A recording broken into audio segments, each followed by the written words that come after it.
Hello दोस्तों, मैं अमन कुमार और आप लोगों का इस क्लास में मोस्ट वेलकम है। इसके पहले वाले वीडियो में हम लोगों ने न्यूट्रिशंस के बारे में पढ़ लिए हैं और आज हम स्टार्ट करेंगे डाइजेस्टिव सिस्टम के बारे में, यानी कि ह्यूमन बॉडी में फूड का डाइजेशन किस तरह से होता है। तो सबसे पहले वर्ड का मतलब ये समझ लेते हैं। डाइजेस्टिव सिस्टम यानी कि सिस्टम वर्ड से ही लग रहा है कि समूह में मिल करके, यानी कि जो फूड का डाइजेशन होता है उसमें कितने बॉडी के पार्ट मिल करके उस फूड का डाइजेशन करते हैं, उन्हीं के बारे में हम डिस्कशन करेंगे। तो सबसे पहले बात की जाए, जो डाइजेस्टिव सिस्टम होता है इनको दो भागों में डिवाइड किया गया। एक होता हमारा एलिमेंट्री कैनाल और दूसरा होता हमारा डाइजेस्टिव ग्लैंड्स। या हम कह सकते हैं एलिमेंट्री कैनाल किसे कहते हैं, जो माउथ से लेकर के एनस तक की एक लंबी सी कैनाल होती है, कैनाल लाइक स्ट्रक्चर होती है, उसको हम क्या बोलते हैं, एलिमेंट्री कैनाल कहते हैं।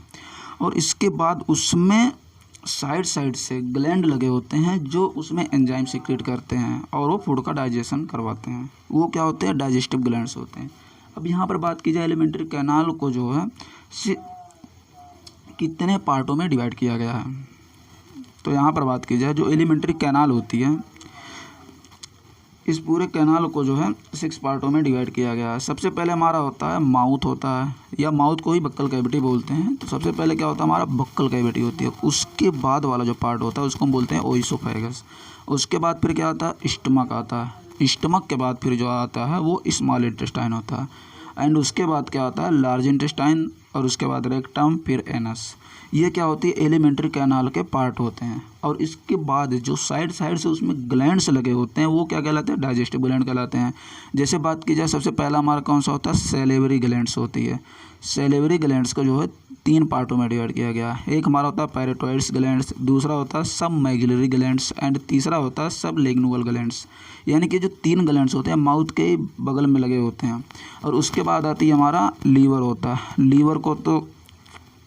लीवर भी एक ग्लैंड है। उसके बाद साइड में लगा होता है गॉल ब्लैडर लगाता है। उसके बाद फिर क्या होता है, पेनक्रियाज होता है। अब यहाँ पे स्ट्रक्चर में हम देख लेते हैं कहाँ कहाँ पर कौन कौन सी चीज़ें हैं। तो यहाँ पे जो एकदम स्टार्टिंग में है जिसको हम बोलते हैं माउथ होती है, या इसको बक्कल कैविटी भी बोलते हैं। उसके बाद यहाँ पर एक हल्की सी लंबी सी स्ट्रक्चर है जिसको हम क्या बोलते हैं, ओइसोफेगस। अब ओइसोफेगस के बाद फिर जस्ट हमारा आता है, क्या आता है, स्टमक।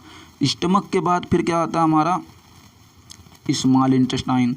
और इसके बाद फिर क्या आती है हमारी जो ग्रीन से स्ट्रक्चर है, ये क्या हमारी लार्ज इंटेस्टाइन है। और इसके बाद फिर क्या हमारा आता है, रेक्टम, उसके बाद एनस। यानी कि हम कह सकते हैं कि जो लंबी सी कैनाल लाइक स्ट्रक्चर है इसी को हम एलिमेंट्री कैनाल बोलते हैं। अब इसके बाद जो इसमें साइड साइड से लगे हुए हैं, सबसे फर्स्ट क्या है, सेलेवरी ग्लैंड्स। यहाँ पे देख पा रहे होंगे सेलेवरी ग्लैंड्स लगे हुए हैं जो साइड से माउथ के मतलब के ऊपर नीचे लगे हुए हैं। अब इसके बाद फिर नीचे जो स्टमक के जस्ट नीचे यहाँ पर एक बड़ा सा स्ट्रक्चर दिख रहा है जिसको हम क्या बोलते हैं, लीवर बोलते हैं। ये भी साइड से लगा हुआ है। और इसके बाद एक लगा हुआ गॉल ब्लैडर, और इस साइड में लगा हुआ पेनक्रियाज। ये सब क्या हमारे डाइजेस्टिव ग्लैंड्स होते हैं। अब यहाँ पर बात की जाए, digestion of food material in various part of alimentary canal, यानी कि जो एलिमेंट्री कैनाल होती है उसमें किस किस पार्ट में फूड का डाइजेशन होता है, फूड के कौन कौन से पार्टिकल्स का होता है। तो सबसे पहले बात की जाए, जो माउथ होता है जिसको हम बक्कल कैविटी बोलते हैं, उसमें किन चीज़ों का डाइजेशन होता है। तो जो माउथ होता है उसमें कार्बोहाइड्रेट का ही केवल डाइजेशन होता है, या हम कह सकते हैं कि उसमें केवल कार्बोहाइड्रेट का ही डाइजेशन होता है। वो भी कितना होता है, 30% तक होता है। और उसके बाद माउथ में प्रोटीन का डाइजेशन नहीं होता है और लिपिड का डाइजेशन नहीं होता है। उसके बाद जस्ट उसके नीचे क्या आता है हमारा ओइसोफेगस। ओइसोफेगस में डाइजेशन किसी भी चीज़ों का नहीं होता है, ना ही कार्बोहाइड्रेट का होता है और ना ही प्रोटीन का होता है और ना ही लिपिड का होता है। इसके बाद फिर जस्ट उसके नीचे क्या आता है, हमारा स्टमक आता है। स्टमक में जो है कार्बोहाइड्रेट का पाचन नहीं होता है, लेकिन इसमें प्रोटीन का पाचन होता है। और उसमें जो है लिपिड का पाचन होता है, वो भी पार्शियली में बहुत थोड़ा सा होता है। और इसके बाद जस्ट उसके नीचे फिर क्या आता है, स्मॉल इंटेस्टाइन। स्मॉल इंटेस्टाइन में जो होता है कार्बोहाइड्रेट का भी पाचन होता है, प्रोटीन का भी पाचन होता है और लिपिड का पाचन होता है। और इसके बाद लार्ज इंटेस्टाइन में किसी भी चीज़ों का पाचन नहीं होता है, ना ही कार्बोहाइड्रेट का होता है, ना ही प्रोटीन्स का और ना ही लिपिड का। अब यहाँ पर ये कॉन्सेप्ट हमें समझ में आ गया कि जो पाचन होता है, जो डाइजेशन होता है, वो कितने भागों में होता है और कौन कौन सी चीज़ों का होता है।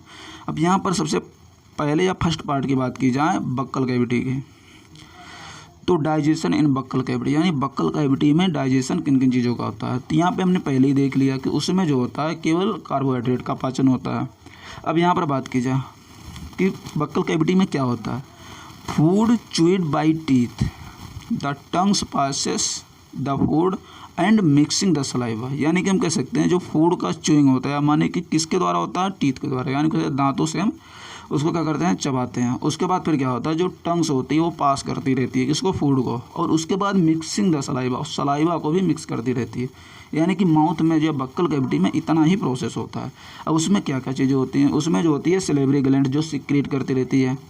अब यहाँ पर बात की जाए सिलेवरी ग्लैंड जो होती है वो डेली कितना सिक्रीट होता है, 1.5 लीटर, या हम कह सकते हैं कि लगभग 1.5 लीटर तक एक दिन में सिक्रीट होती है। अब इसमें क्या क्या पाया जाता है सिलेवरी ग्लैंड में, जो सलाइवा होती है उसमें 90% वाटर होता है और उसमें 2% क्या होता है, एंजाइम होती है।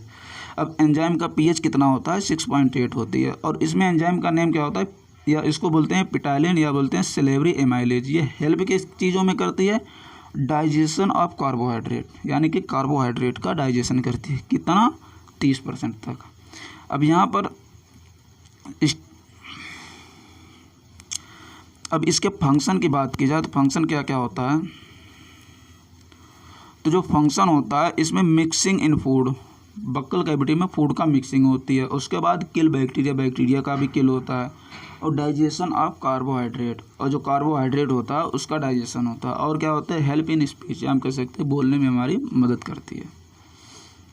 तो यहाँ पे बक्कल कैविटी की बात क्लियर हो गई। अब नेक्स्ट हमारा क्या है, डाइजेशन इन ओइसोफेगस, यानी कि ओइसोफेगस में किन किन चीज़ों का डाइजेशन होता है। तो इसमें हमने पहले ही देख लिया है कि जो ओइसोफेगस होता है उसमें किसी भी चीज़ों का डाइजेशन नहीं होता है। अब यहाँ पर बात की जाए फर्स्ट पॉइंट की, 25 सेंटीमीटर इन लेंथ, यानी कि जो ओइसोफेगस होता है उसकी लेंथ होती है 25 सेंटीमीटर। और उसके बाद क्या होता है, oesophagus contain mucus and lubricate the food and it's passes, यानी कि उसमें म्यूकस सीक्रेट होती है, कैसे म्यूकस लगा होता है जिससे जो होता है फूड का क्या होता है, पास होती है वहाँ से। अब यहाँ पे क्या होता है, no digestive glands in oesophagus, oesophagus में कोई भी डाइजेस्टिव ग्लैंड्स नहीं लगी होती हैं, so no digestion takes place, इसीलिए उसमें डाइजेशन नहीं होता है। अब उसमें क्या और होता है, oesophagus help in conduction of food material from pharynx to stomach, it is called peristaltic movement. अब बात आती है यहाँ पर एक पेरिस्टाल्टिक मूवमेंट होती है। अब यहाँ पर बात की जाए कि पेरिस्टाल्टिक मूवमेंट क्या होती है, जिस तरह से बात की जाए जैसे पेस्ट होता है, पेस्ट को मतलब कि धीरे धीरे हम मतलब क्या करते हैं, पेस्ट को निकालते हैं जब पेस्ट खत्म हो जाता है, तो उसी प्रकार से पेरिस्टाल्टिक मूवमेंट होता है। चाहे आप ऊपर हो जाओ, चाहे उल्टे हो जाओ, सीधे किसी भी तरह से हो जाए, लेकिन फूड का जो डायरेक्शन होता है ना वो एकदम एक ही दिशा में होगा, तो उसी को बोलते हैं क्या, पेरिस्टाल्टिक मूवमेंट बोलते हैं। अब नेक्स्ट वीडियो में डाइजेशन इन स्टमक के बारे में देखेंगे। अगर वीडियो पसंद आई हो तो लाइक करें और चैनल को सब्सक्राइब करें।